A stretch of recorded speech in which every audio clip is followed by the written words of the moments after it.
বউ পাল্টানো যায় কিন্তু প্রতিবেশী পাল্টানো যায় না।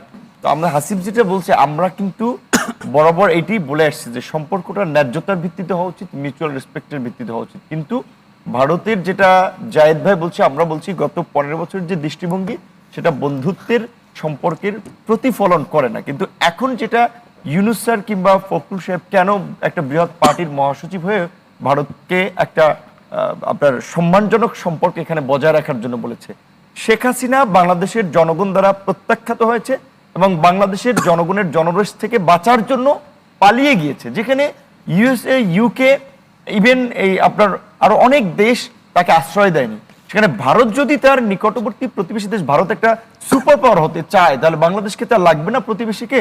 তাহলে বাংলাদেশের এইরকম একটা গণবিরোধী আপনার গণহত্যাকারী ঘাতক সরকার প্রধানকে আশ্রয় দিয়ে ভারত কি প্রমাণ করলো যে বাংলাদেশে কিংবা পৃথিবীর অন্যান্য দেশে যারা ভারতের পক্ষে এইভাবে তারা গণহত্যা চালাবে কিংবা দুর্বৃত্তায়ন করবে তাদেরকে ভারত প্রোটেক্ট করবে? সো আমাদের জন্য তো এটা একটা বড় কনসার্ন।